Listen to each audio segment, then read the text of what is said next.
de venir à cette réunion pour parler d'un sujet qui me semble devrait aller de soi. Mais enfin, je sais qu'il y a des coins encore dans notre société où c'est pas complètement accepté que ce sujet-là, il aille de soi. C'est pour ça que je suis un peu surpris aussi, même si je sais bien qu'il y a encore des coins comme ça, je suis un peu surpris qu'on m'invite pour parler de ça. Je suis loin d'être un spécialiste de ces questions, sauf que ça m'intéresse beaucoup, puis que depuis 5 ans que je suis dans le québécois, j'ai eu l'occasion, à même des dossiers sur lesquels on publiait dans le domaine minier, de voir à quel point ce sujet-là, qui est le syndicalisme, donc, a une importance vitale, comme d'ailleurs pour les travailleurs du monde entier. Tout en n'étant pas un expert, bien sûr, suivant un peu les événements, je me dis, pourtant, ça devrait être devenu inutile de prêcher les vertus essentielles du syndicalisme.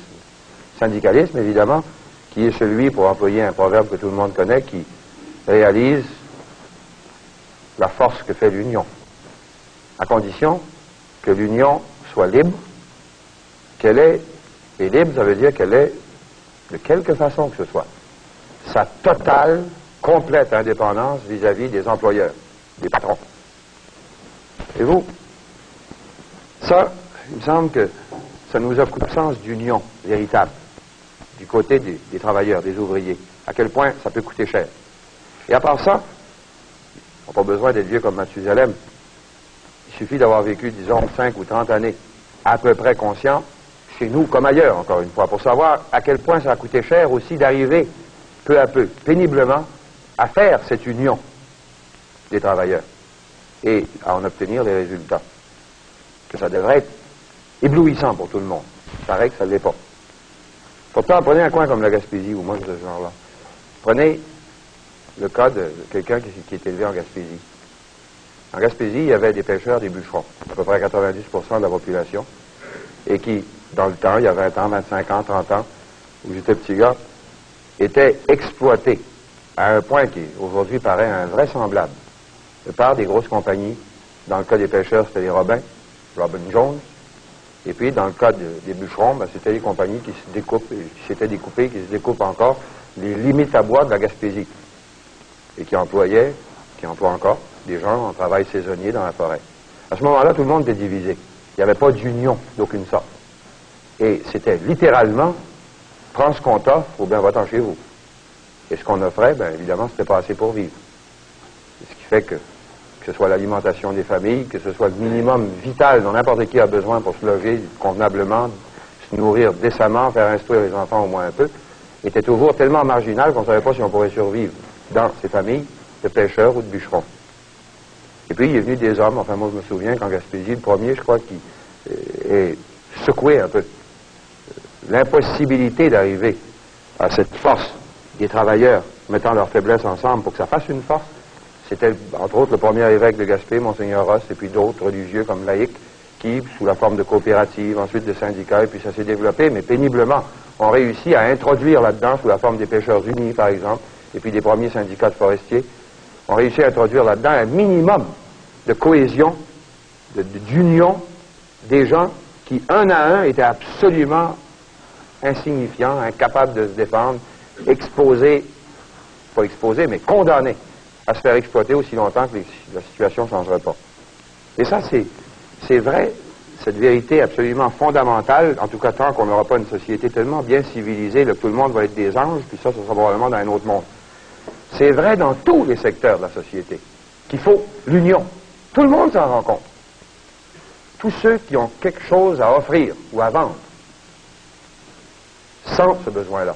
Que ce soit les manufacturiers, avec leur association de manufacturiers, ou bien les professionnels, par exemple, pour défendre leurs privilèges ou leur position dans la société, ils se font faire des lois spéciales, qui s'appellent le barreau, qui s'appellent le collège des médecins, mais c'est des unions. Et c'est des unions sérieuses dans une société comme la nôtre, par exemple. Je veux qu'avant de toucher aux privilèges des médecins ou des avocats qui se défendent soigneusement, il faut y penser plusieurs fois.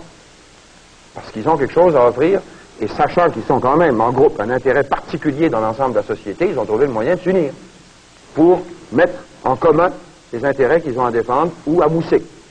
C'est vrai aussi pour les marchands détaillants, c'est vrai partout où il y a des groupes qui sont conscients du fait que la chose qu'ils ont à offrir sous la forme de services, de marchandises, quelque forme que ce soit, peut être mieux poussée et peut être plus rentable pour eux si ils la défendent ou la moussent ou la poussent ensemble, en groupe, unis. Voilà. Qu'est-ce que, dans une société industrielle, et dans ce contexte-là, là où tous ceux qui ont quelque chose à vendre, à offrir, que c'est la position de l'ouvrier? Puisqu'on a mis un tableau, c'est bien de s'en servir, on ne mettra pas beaucoup de chiffres, juste pour établir quand même les deux pôles, les deux morceaux essentiels de la partie industrielle d'une société comme la nôtre. Vous avez le capital. Supposons que c'est les deux plateaux de la balance. Vous avez le capital, et puis vous avez le travail. C'est les deux mots classiques.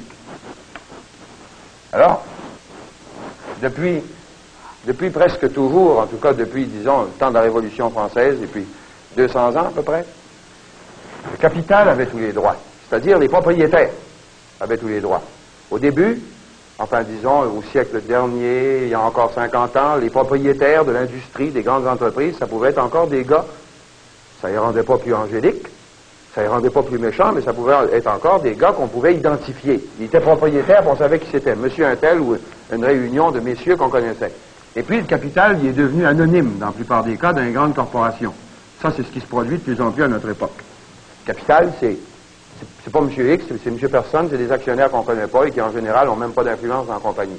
Il y a des gens qui dirigent et qui se perpétuent les uns après les autres à la direction des grandes entreprises. Ce qui est, par exemple, singulièrement vrai dans les grandes entreprises minières.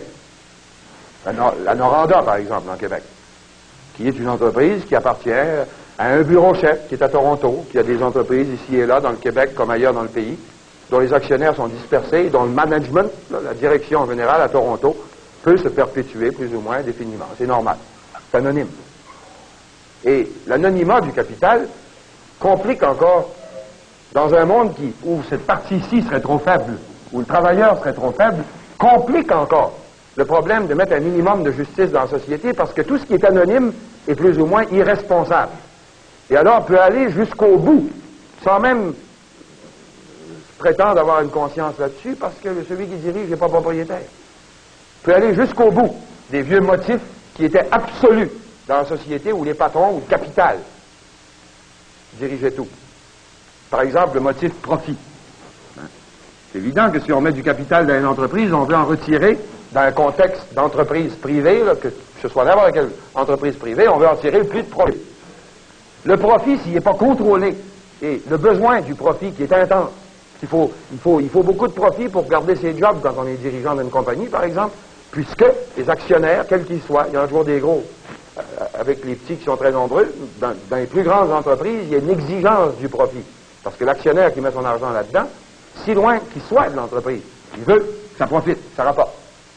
Et alors, le profit, quand il n'y a pas un contrôle sur cet appétit normal du capital qui veut avoir du rendement, ça mène à des abus. Des abus qui ont été dans le temps. Mais dans le temps, ça ne veut pas dire il y a 5 siècles ou il y a 1000 ans.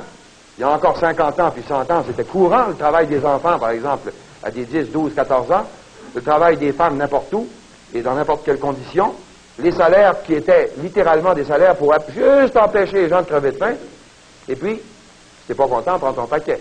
Parce qu'à ce moment-là, dans l'autre plateau de la balance, et pendant très longtemps, les lois, l'État lui-même, parce que la balance, ça doit avoir une sorte de régulateur au milieu qui s'occupe du bien commun, de l'intérêt général au milieu des intérêts particuliers, qui s'appelle l'État. Or, pendant longtemps, dans le genre de société où on était, puis pendant longtemps, jusqu'à pas tellement longtemps, l'État, il appartenait au capital, à toute fin pratique, au patron. Il était de la même famille. Et il n'y a pas des siècles que dans le Québec, on a connu la police, les matraques, etc., qui automatiquement sortaient uniquement pour aider les patrons. Alors, il y avait toujours des bonnes raisons. L'ordre social était menacé. Mais l'ordre social qui était menacé était l'ordre social du patronat.